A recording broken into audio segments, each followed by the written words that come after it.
আলাইকুম এভরিওয়ান, স্বাগতম সবাইকে ওয়েবমাস্টার এজেন্সির পক্ষ থেকে। আজকের এই ভিডিওতে আমি আপনাদেরকে দেখাবো কিভাবে আপনারা আপনাদের ওয়ার্ডপ্রেস ওয়েবসাইটের পাসওয়ার্ড পরিবর্তন করতে পারবেন।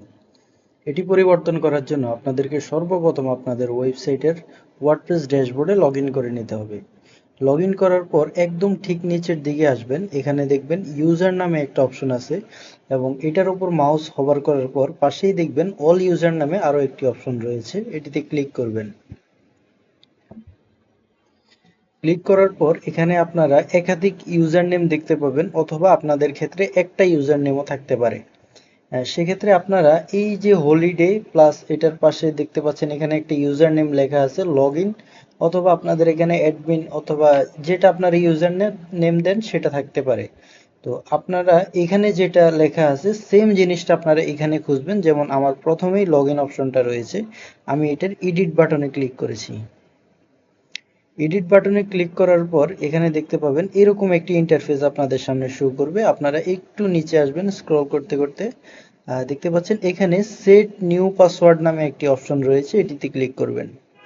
এটিতে ক্লিক করার পর আপনারা নিজের মতো করে এখানে একটা পাসওয়ার্ড আপনি সেট করে দিবেন। আমি ডিফল্ট এই পাসওয়ার্ডটাই রাখছি। আমি এটাকে, আপনারা চাইলে এটাকে এডিট করতে পারেন, কিন্তু আমি এডিট করছি না, সেমটাই রাখছি। এরপর পাসওয়ার্ডটি দেওয়া হয়ে গেলে আপনি একটু নিচে আসবেন, নিচে আসার পর এখানে আপডেট প্রোফাইলে ক্লিক করবেন।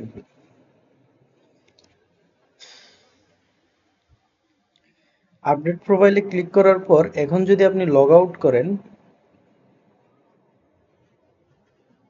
লগ আউট করার পর এটি হচ্ছে আমার ওয়েবসাইটের আগের পাসওয়ার্ড। আমি যদি এখন লগ ইন করতে চাই, দেখতে পাচ্ছেন যে এরর দেখাচ্ছে, আমার পাসওয়ার্ডটি নিচ্ছে না। সেক্ষেত্রে আমি আবার আমার ওয়েবসাইটের পাসওয়ার্ডটি যেটি পরিবর্তন করে আমি দিয়েছি সেই পাসওয়ার্ডটি আবার দিয়ে দিচ্ছি। দেখতে পাচ্ছেন এটা হচ্ছে আমার নতুন পাসওয়ার্ডটি। আমি এটাতে এখন যদি লগ ইন বাটনে ক্লিক করি, আমার পাসওয়ার্ডটা অ্যাপ্রুভ হয়ে গেছে এবং আমার এই যে ওয়ার্ডপ্রেসে নতুন করে পাসওয়ার্ডটা পরিবর্তন হয়ে গেছে। তো ধন্যবাদ সবাইকে, এবং এই ভিডিও থেকে আপনি যদি কোনো প্রকার হেল্পফুল হয়ে থাকেন তাহলে অবশ্যই আমাদের চ্যানেলটিকে সাবস্ক্রাইব করে দিবেন। ধন্যবাদ।